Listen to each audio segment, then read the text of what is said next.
고립의 시대라는 책이 있습니다. 이 고립의 시대, 이 책을 보면 이런 독특한 실험이 하나 등장을 해요. 어떤 실험이냐면 이 미국에서 실제로 미국의 어떤 한 연구소에서 행했었던 이 생쥐의 고립에 대한 실험 이야기입니다.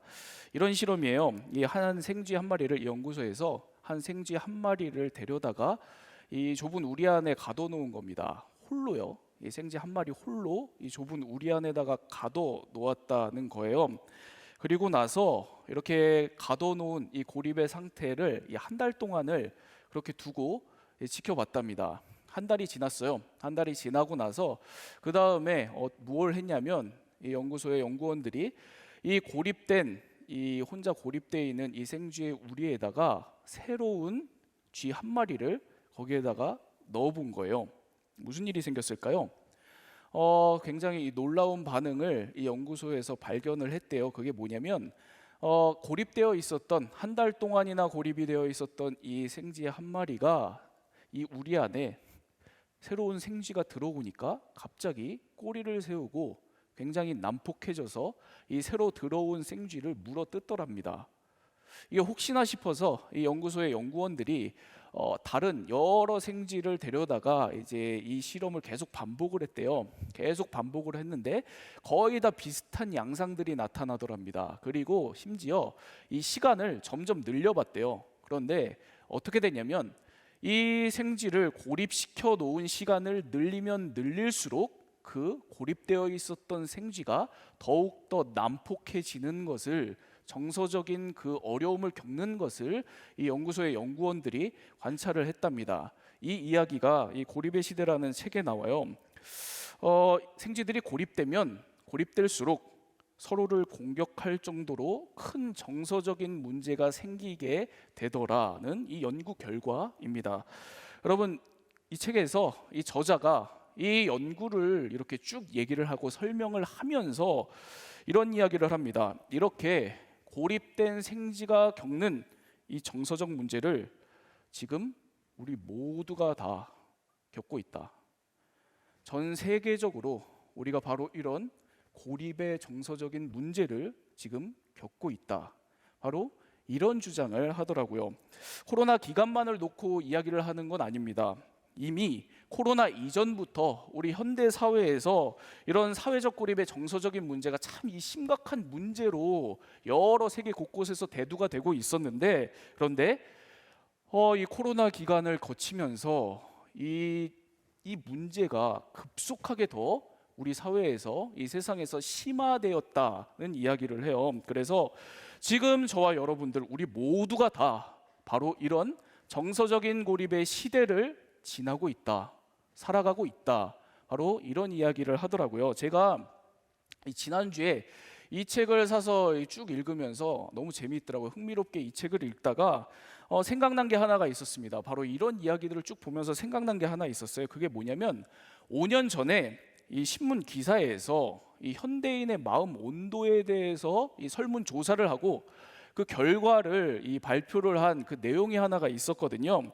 우리 대한민국 이 현대인들이 느끼는 추위가 있잖아요. 네, 그런데 이 추위를 두 가지로 구분을 한 겁니다. 어떤 추위냐면 우리가 이제 맡고 있는 이 계절적인 추위죠. 겨울이 오면 우리가 흔히 느끼는 이 육체적인 추위, 계절적인 추위가 바로 하나고요. 그리고 다른 추위를 또 하나 조사를 했는데 그게 뭐냐면 바로 심리적인 추위, 마음의 추위 어떠한가, 이 두 가지를 놓고 한번 조사를 해본 겁니다. 이 설문에서 어떻게 조사를 했냐면 지금 여러분들은 계절적인 추위와 심리적인 추위 중에 어떤 추위가 더 큰 어려움으로, 더 큰 추위로 느껴지십니까? 이런 질문을 던진 거예요. 여러분, 어떤 대답이 나왔을까요? 여러분들은 뭐가 더 추우세요? 계절의 추위, 그리고 내 마음의 이 심리적인 추위 중에 어떤 걸 더 춥게 느끼냐는 겁니다. 놀랍게도 이 설문조사 응답한 사람들 중에 78.1%가, 이게 5년 전의 설문이거든요. 이 78.1%가 심리적인 추위가 더 춥다, 더 어렵다, 힘들다라고 대답을 했습니다. 그러니까 우리 지금 함께 살아가고 있는 이 우리 모두 중에서 10명 중에 8명은 겨울의 추위보다 내 마음의 추위가 더 춥다고 이야기를 한 겁니다. 여러분, 그러면 그 다음에 이런 질문을 던졌거든요. 지금 당신은 심리적인 체감 온도인 마음의 온도가 몇 도라고 생각하십니까? 이런 질문을 던졌는데 이 질문에 응답한 우리 대한민국의 현대인들이 쭉 그 대답을 했겠죠. 나는 몇 도다, 나는 몇 도다. 지금 내 마음의 온도는 몇 도다. 쭉 대답을 한 것을 다 모아서 평균을 내봤습니다. 평균을 냈더니 몇 도가 나왔냐면 영하 14도가 나왔답니다. 영하 14도요. 여러분, 영하 14도가 어떤 온도인지 기억하세요? 지난 겨울에 우리 이 청주 지역에 가장 이 추위가 심했을 때가 영하 15도에서 왔다 갔다 했거든요. 기억나시나요? 그 정도의 마음의 추위를 느끼고 있었다는 거예요. 5년 전에요. 마음이 그런 정도로 춥다고 그렇게 우리 이 한국에 함께 살아가고 있는 사람들이 그렇게 고백을 했던 겁니다. 여러분, 이게 5년 전의 일이었어요. 지금 우리는 그로부터 5년이 지난 시대를 지금 함께 살아가고 있습니다. 그 시간 중에 코로나 2년의 사회적 거리두기와 고립의 시간들을 우리가 보냈습니다.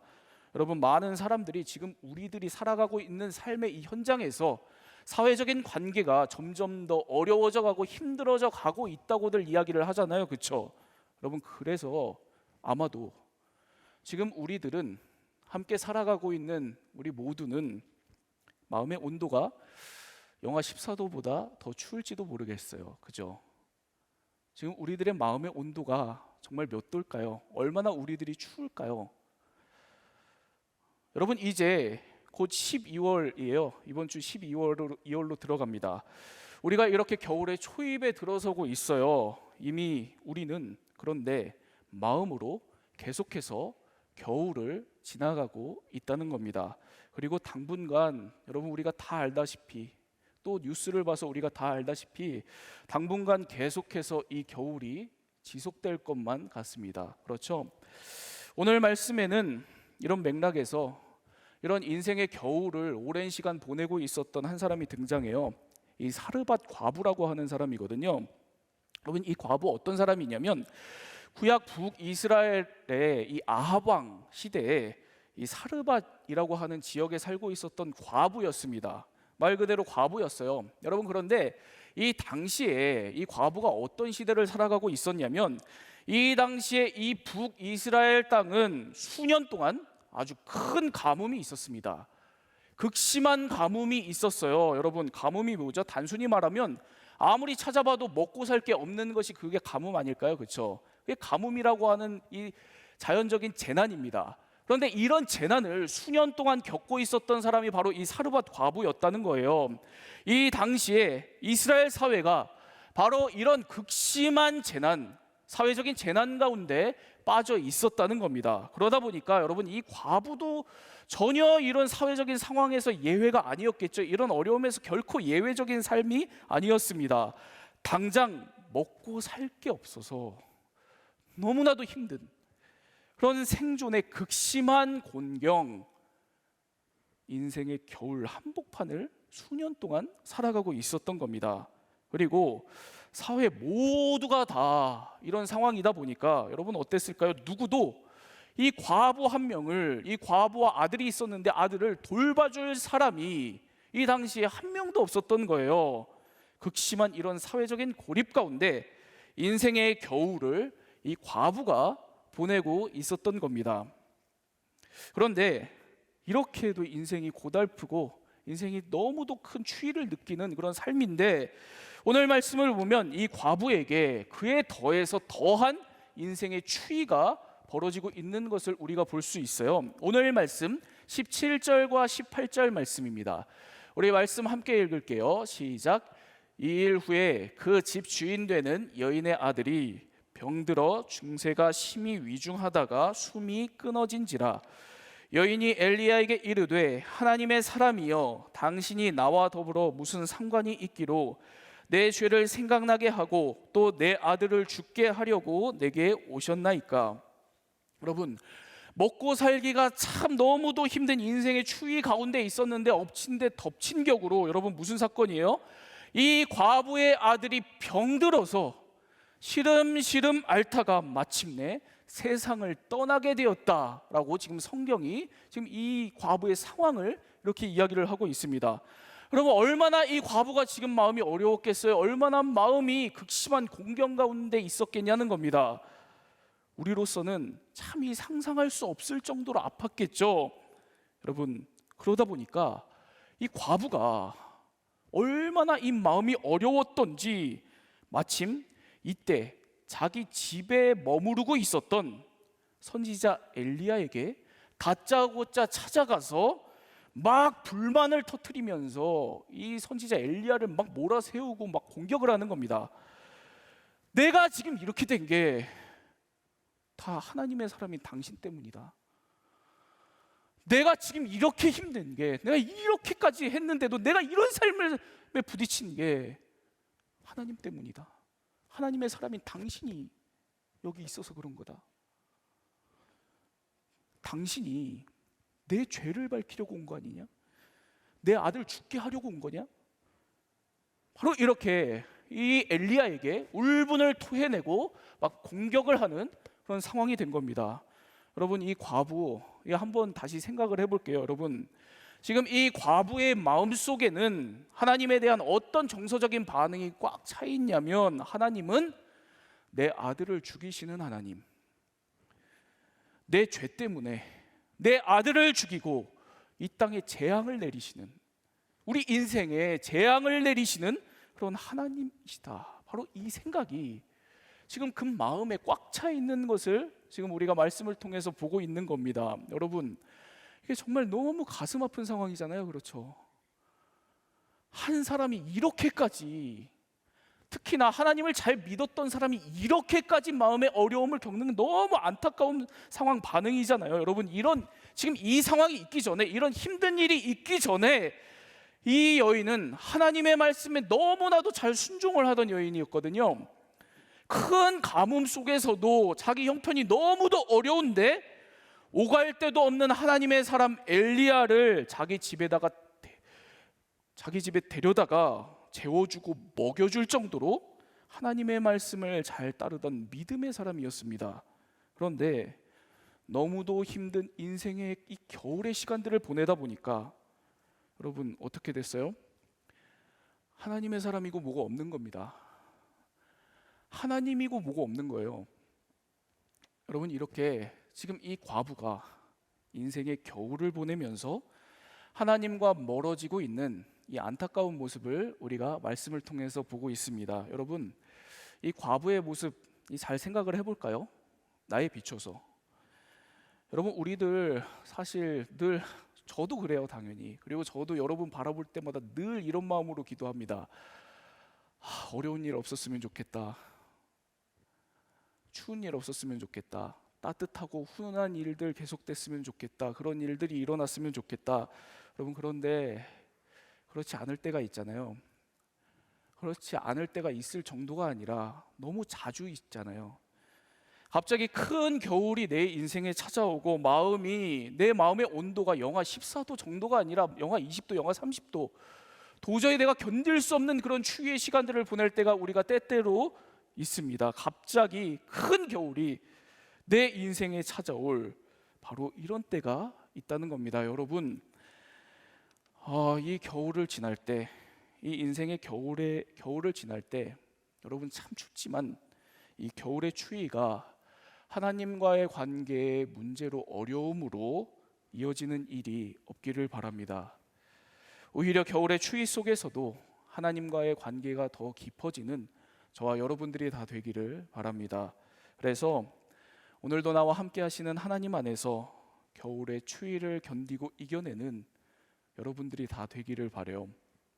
여러분, 이렇게 너무도 추운 겨울, 이 재난의 시기를 보내고 있었던 사르밧 과부가 오늘 말씀에서 등장을 하는데요. 그런가 하면 똑같습니다. 이 사르밧 과부가 처해 있었던 이 재난의 시기, 이 장소에 이 똑같은 모든 사건을 동일하게 경험을 하고 있었던 또 다른 한 사람이 오늘 말씀에서 등장을 해요.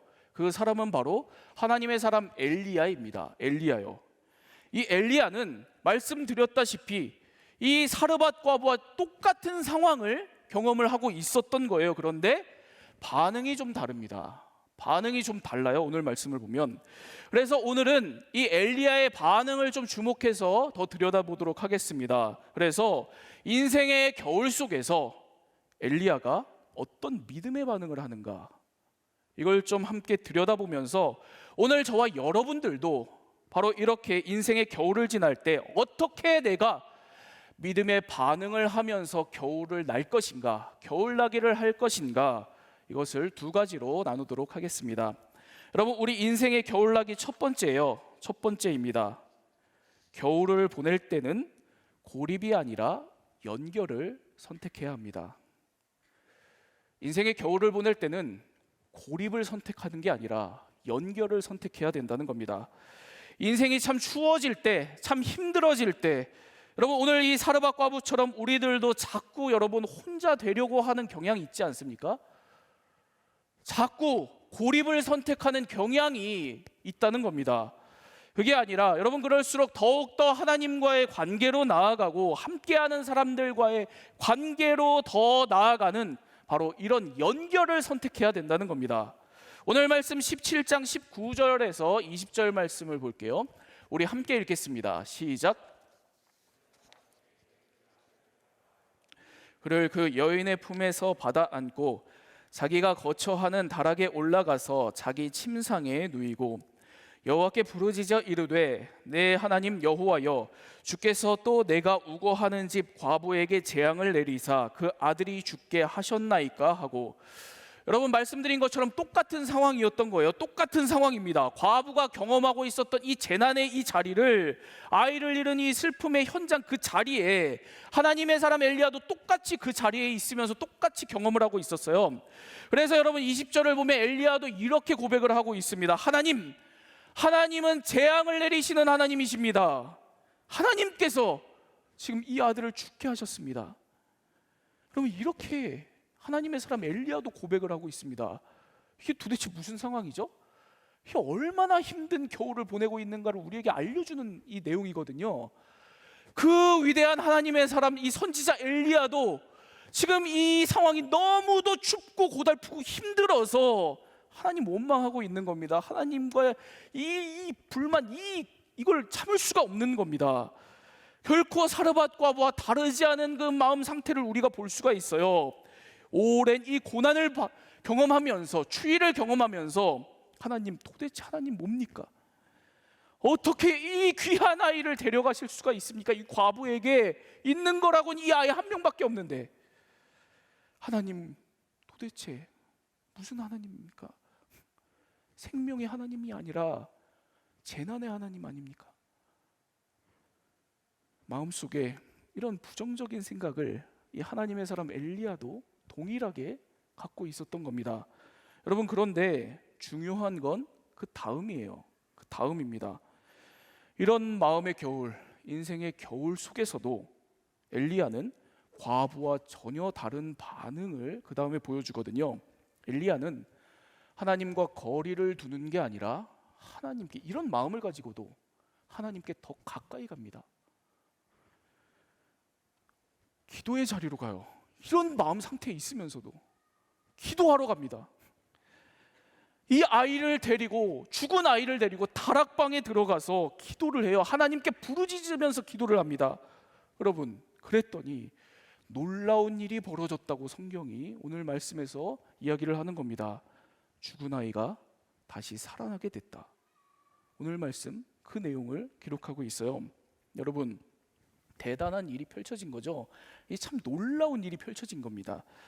여러분 그러면 참 이게 어떻게 이럴 수가 있나? 도대체 엘리야가 어떤 기도를 했길래 이런 놀라운 일이 일어났나? 이 엘리야의 이 기도의 특징적인 모습을 성경에 좀 어떻게 기록하고 있는지를 좀 볼게요.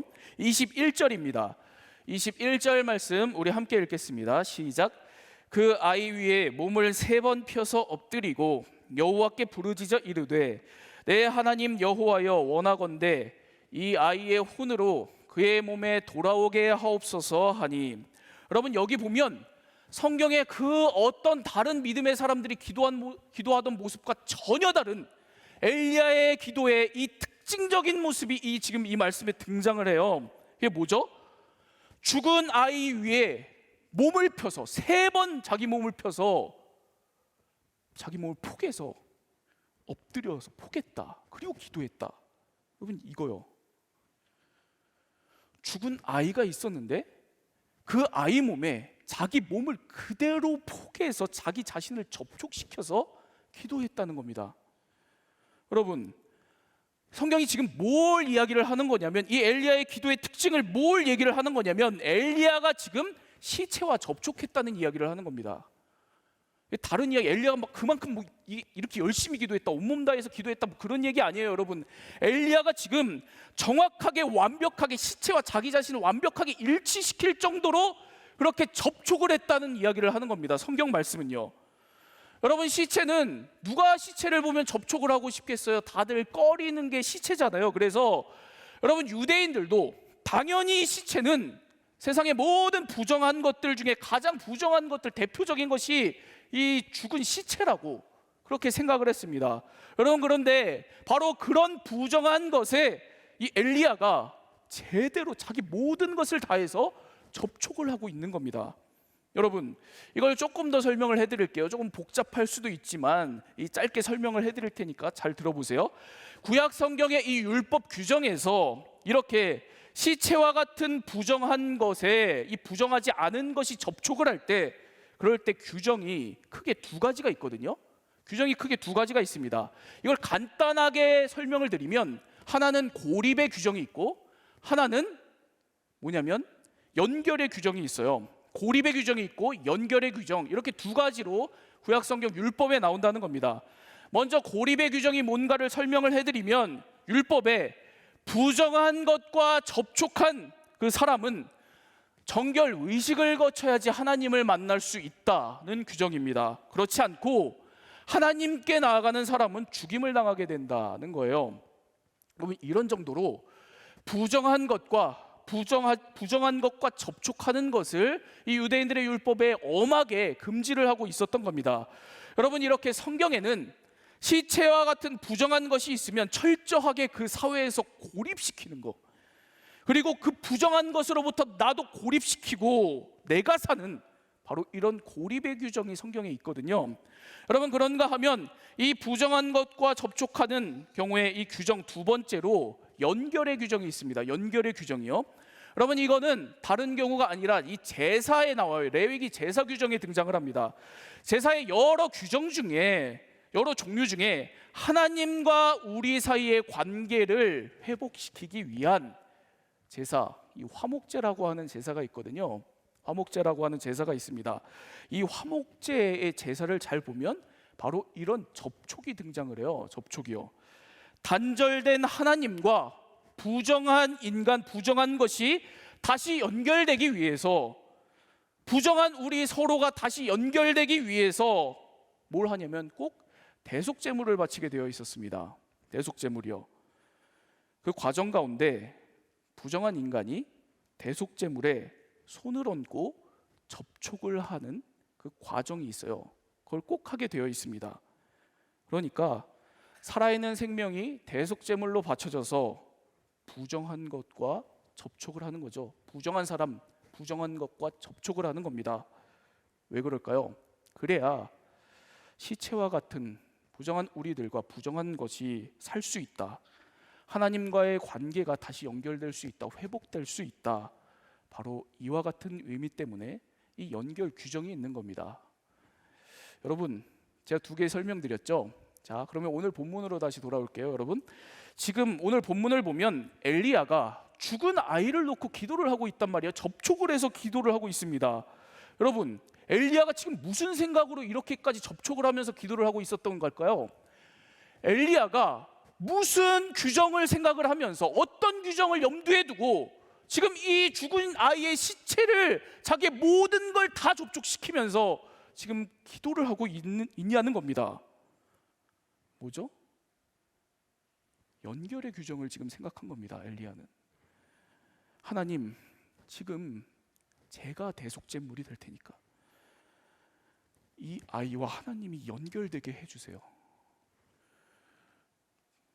그리고 제가 이런 하나님의 사람으로 나아갈 테니까 저도, 그리고 이 아픈 과부도, 그리고 이 아픈 시대도 다시 한번 살아계신 하나님과 연결이 되게 해주세요. 이렇게 생명이 다 꺼져버린 시체와 접촉을 하면서 생명이 다 꺼져버린 이 시체와 같은 이 재난의 시대와 다시 한번 접촉하면서 이 엘리야가 하나님께 나아가고 있는 겁니다. 하나님, 우리가 다시 한번 연결되게 해주세요. 하나님과 연결되게 해주세요. 이렇게 나아가고 있는 장면입니다, 여러분. 여러분, 이거는 지금 이거에 관한 규정이 두 개가 있었던 거잖아요. 이거 규정 두 개 중에 엘리야가 지금 하나를 선택해서 기도를 하고 있는 겁니다. 그러니까 이게 모험이거든요. 어떤 결과가 나타날지 모르는 모험이었던 겁니다. 엘리야가 그냥 생각하고 모험한 거예요. 율법을 바탕으로 엘리야가 믿음을 가지고 그냥 행했던, 시도했었던 방법이었던 겁니다. 여러분, 엘리야가 이렇게 시체와 접촉을 하면 고립의 규정대로 당장 자기도 하나님 앞에서 죽을 수도 있었던 겁니다. 아니면 연결의 규정대로 이 아이가 정말 기적처럼 살아나거나 하는 이 둘 중에 하나인 상황이었다는 거예요. 여러분, 그런데 엘리야는 연결의 규정을 믿고 나아갔습니다. 그런 이 엘리야의 이 행동에 하나님은 이 죽음이 아니라 생명의 은혜로 응답하셨다. 이게 오늘 본문의 내용이에요. 하나님께서 연결을 선택하셨다는 겁니다. 연결을 선택하신 하나님이시라는 거예요. 참 여러분, 어려운 이 시대, 이 겨울을 이겨낼 이 겨울나기의 비법이 오늘 말씀에 이렇게 등장을 합니다. 고립이 아니라 연결을 선택하고 살아가는 겁니다. 바로 거기에 하나님이 함께 하시고 능력이 거기에 있다는 말씀입니다. 여러분, 인생의 겨울이 올 때마다 여러분 포기하고 싶은 생각 들 때 있잖아요. 다 그만두고 싶은 생각 들 때 있죠. 너무 힘들어서 그만하고 싶다, 포기하고 싶다, 끝내고 싶다, 너무 힘들다. 여러분, 인생의 겨울을 지날 때 참 견디기 힘들어서 이 설교자인 제가, 담당 목회자인 제가 여러분들에게 감히 뭐라고 참 어떻게 하라고 말씀드리기 참 쉽지 않아요. 참 쉽지 않습니다. 그렇지만 오늘 말씀을 가지고 여러분들에게 다시 한번 부탁을 드립니다. 여러분, 그 어떤 겨울을 보낸다고 할지라도 고립을 선택하시면 안 됩니다. 어떻게든 그 자리에서 하나님과의 연결을 선택하시는 여러분들이 다 되기를 바랍니다. 함께하는 사람들과의 연결을 선택하시는 여러분들이 다 되기를 바라요. 그래서 어떤 인생의 겨울이라고 할지라도 그 겨울에 연결의 삶으로 하나님과 함께 살아가는 여러분들이 다 되기를 바랍니다. 그래서 이 겨울을 버티고 이기는 하나님의 사람들 다 되기를 바랍니다. 여러분, 이제 12월이에요. 이제 11월 마지막 주고 이제 12월이 시작되죠. 이 계절적으로 이 겨울로 들어서는 길목에 우리들이 있습니다. 여러분, 우리 교회 차원에서 이 12월 이 겨울에 이 다시 한번 이 연결의 이 삶을 살아내기 위해서 이 행복 드림박스 프로젝트를 하거든요. 작년에 진행되었던 것 다 기억나시나요? 네, 선물 박스를 구입을 하면 5,000원을 내고 구입을 하면 2개를 구입할 수 있죠. 그래서 그거를 주위의 이웃들과 나누는, 그래서 이 고립의 시대에 연결의 삶을 이 겨울에 실천하는 바로 그런 프로젝트입니다. 여러분들 꼭 함께 하셨으면 좋겠어요. 네, 이따가 광고할 거지만 오늘까지 신청을 받습니다. 이 서문 1층 서문 데스크에서 신청을 받거든요. 꼭 함께 하셔서 이 겨울에 우리 교회가 함께하는 이 연결의 프로젝트 여러분들 다 같이 하셨으면 좋겠습니다. 여러분, 그리고 우리 대학 청년부 올해 성탄절에도 어김없이 성탄 구제 사역인 홀리나잇을 진행을 합니다. 아마 다음 주에 이 광고가 나갈 텐데 여러분 다 같이 또 꼭 함께 하셔서 이 겨울 이 12월에 이 하나님께서 우리에게 보이신 오늘 말씀의 이 연결의 삶을 우리가 다 함께 좀 살아냈으면 좋겠습니다.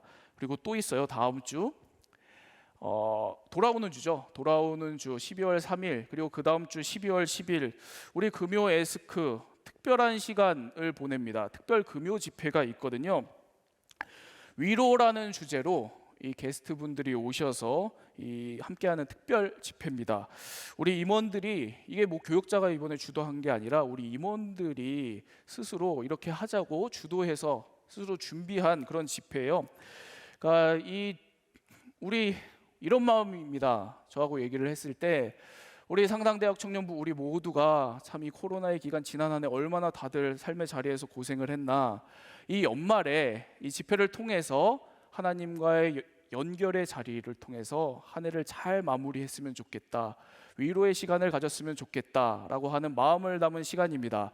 여러분 꼭 이번 주 금요일 저녁과 다음 주 금요일 저녁 시간을 내셔서 이 금요 특별 집회에 다들 함께 하시기를 바랍니다. 그래서 이 모든 12월 이 모든 이 연결의 자리에 함께 하셔서 고립이 아니라 하나님과 연결되고 우리 서로가 연결되고 이웃과 연결되는 그런 우리 상당대학 청년부 우리 모두가 다 되기를 바랍니다. 여러분 우리 인생의 겨울나기 두 번째를 말씀을 드릴게요. 우리 인생의 겨울나기 두 번째입니다. 겨울을 보낼 때는 또다시의 절망이 아니라 또다시의 소망으로 보내는 겁니다. 여러분 겨울을 보낼 때 우리가 꼭 이렇게 반복해서 생각하는 얘기하는 게 있죠. 또 다시 내가 이렇게 이런 상황이고 또 다시 내가 이렇게 힘든 또 다시 우리들이 늘 낙심하고 절망하는데 여러분 또 다시의 절망이 아니라 또 다시의 소망으로 이 겨울을 보내는 것 바로 이게 오늘 말씀에서 우리에게 말씀하시는 하나님의 이 겨울나기 말씀입니다. 엘리야의 기도 내용을 다시 한번 보도록 할게요. 20절 말씀입니다. 20절 말씀 우리 함께 읽도록 하겠습니다. 여호와께 부르짖어 이르되 내 하나님 여호와여 주께서 또 내가 우거하는 집 과부에게 재앙을 내리사 그 아들이 죽게 하셨나이까 하고. 여러분 이 말씀 여기 보면 엘리야가 하나님께 부르짖으면서 하나님 또 재난을 이렇게 내리십니까? 라고 얘기를 하는 걸 우리가 볼 수 있죠. 이렇게 나오잖아요 여러분, 그렇죠? 뭐라고 고백을 하죠? 또라고 이야기를 합니다. 또라고 이야기를 하고 있다는 거예요. 그러니까 여러분 이 엘리야는 무슨 상황이냐면 이와 같은 비슷한 상황을 이와 같은 비슷한 재난을 과거에 이미 한 번 경험을 해봤던 겁니다. 지금 이걸 배경으로 하는 그런 대화인 거예요. 여러분 정말 오늘 본문 이전을 보면 하나님께서 가뭄이라고 하는 재난을 이스라엘 온 땅에 내리시는 장면이 등장을 합니다. 그래서 이 엘리야도 굶어 죽을 뻔한 위기에 처하는 상황이 등장을 해요. 그리고 이 사르밧 과부와 그 아들도 굶어 죽을 이 위기에 처하는 장면이 등장을 하거든요. 여러분 그러니까 지금 엘리야가 하나님 또 이러십니까? 라고 하는 이 또는 여러분 절망에 찬 표현일 수 있잖아요. 그렇죠? 절망에 찬 표현일 수 있습니다. 하나님 왜 또 내 인생에 이 세상에 이런 재난이 온 겁니까? 왜 또 내 일은 이렇게 또 꼬이고 왜 또 내 상황은 이렇게 또 안 풀리고 왜 또 내 관계는 이렇게 막히고 또 코로나는 왜 이렇게 계속되고 왜 이런 겁니까?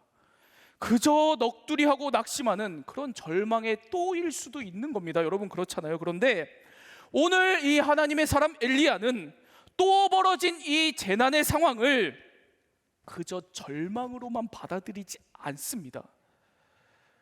또 벌어진 이 재난의 상황을 엘리야는 소망으로 받아들여요. 소망이요. 이전에 그 굶어 죽어갈 그 가뭄의 위기를 겪었을 때 하나님께서 은혜를 주셔서 이 엘리야가 그 가뭄의 상황 속에서도 먹고 살아가게 하셨거든요. 그러니까 여러분 이 엘리야는 과거의 재난 가운데 임하는 하나님의 은혜를 이미 한번 경험해 본 적이 있었던 겁니다. 여러분 그래서 지금 오늘도 이 과부의 아들이 죽은 이 재난 상황에서 이 참 절망밖에 보이지 않는 이런 상황에서 엘리야는 이 절망만 바라보고 있지 않았다는 거예요. 왜요? 과거에도 이런 걸 경험을 했기 때문에. 과거에 이런 재난 속에서도 소망의 하나님이 은혜를 주셨던 것을 경험했기 때문에 이 절망밖에 보이지 않는 이런 현실 속에서 엘리야는 소망의 하나님을 보고 있었다는 겁니다.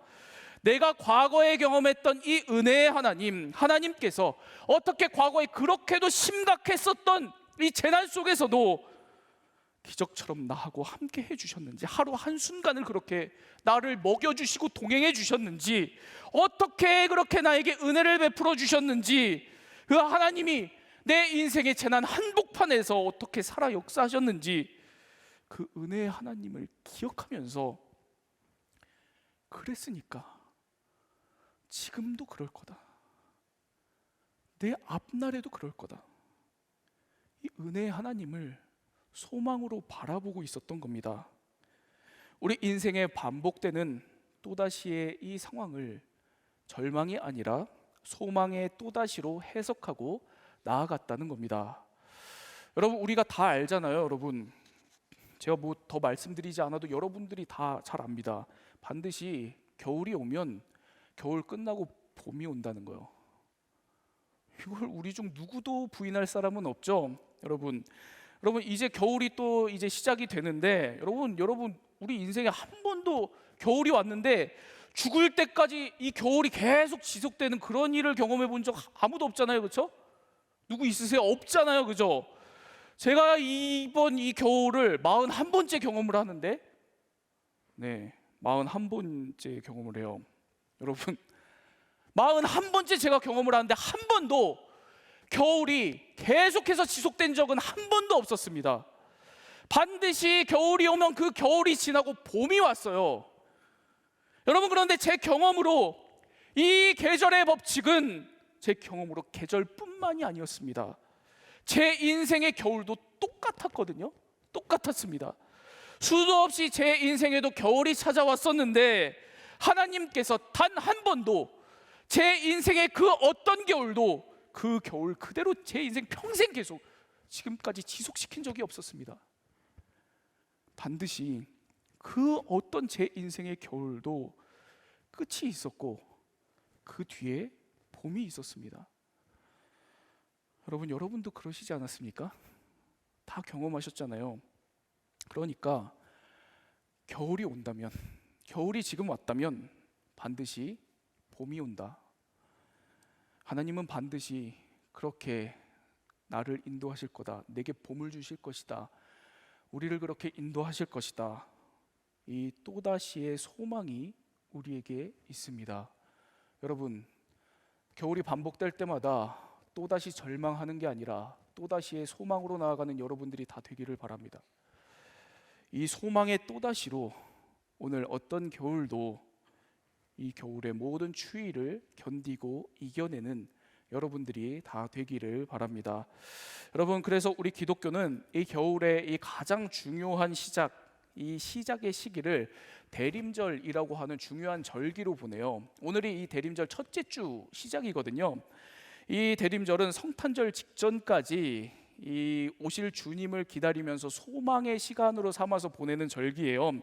그러니까 여러분, 그냥 기다리는 계절이 아닙니다. 그냥 무작정 기다리는 계절이 아닌 거예요. 실제로 인생의 겨울 속에서 이 기다림에 처한 우리들이 이 기간을 어떻게 보낼 것인가, 바로 이런 이 겨울의 시간을 믿음으로 보내는 시간이 바로 이 대림절입니다. 제가 두 가지 말씀을 드렸어요. 오늘 고립이 아니라 연결의 삶을 사는 여러분들이 다 되기를 바랍니다. 그리고 또다시의 절망이 아니라 또다시의 소망을 품고 살아가는 여러분들이 다 되기를 바랍니다. 바로 이 두 가지 겨울나기로 이번 이 겨울도 주님과 함께 믿음으로 버티고 승리하는 저와 여러분들이 다 되기를 바랍니다. 사랑의 하나님 아버지, 하나님, 참 오늘 내 인생을 놓고 주님 앞에서 기도할 때, 우리들의 인생을 놓고 주님 앞에서 기도할 때 참 춥지 않았으면 좋겠습니다. 하나님, 우리 중 누구도 춥지 않았으면 좋겠습니다. 주님께서 따뜻함으로 인도해 주시기를 원합니다. 이 겨울 계속된 우리 인생의 겨울의 모든 상황 속에서도 주님께서 우리 모두를 주님께서 오늘도 붙들어 주셔서 추위가 아니라 주님 붙들어 주시는 주님의 그 손길, 그 능력의 따뜻함 가운데에서 우리 상당대학 청년부 우리 한 명 한 명이 그렇게 살아가기를 원합니다. 하나님, 그렇지만 때때로 너무나도 추운 상황 속에 부딪혔을 때 오늘도 그러한 겨울의 시간을 보내는 그런 우리 모든 지체들 주님 붙들어 주옵소서.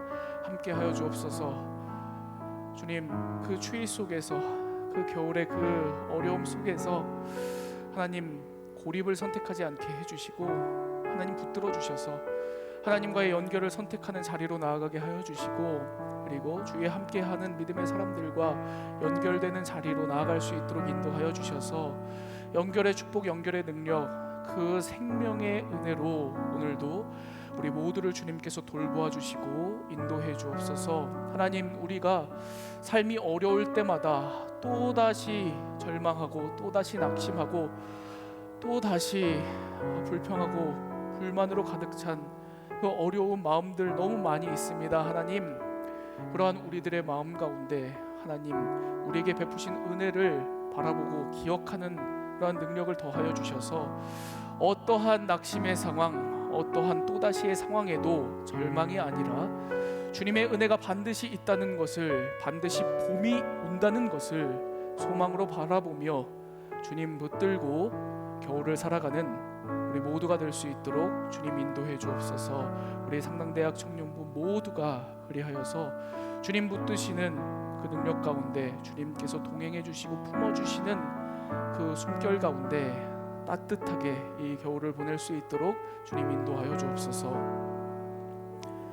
이제는 우리 주 예수 그리스도의 은혜와 하나님의 극진하신 사랑과 성령의 보호하심, 인도하심의 역사가 오늘도 겨울과 같은 상황 속에서 엘리야처럼 믿음의 결단을 하고 살아가기로 하나님 앞에 결심한 우리 상당대학 청년부 모든 지체들의 머리 위에, 삶 위에, 또 이 예배를 함께 드리고 있는 모든 주의 종들의 머리 위에, 삶 위에 이제로부터 영원토록 함께 하여 주시기를 간절히 축원하옵나이다. 아멘.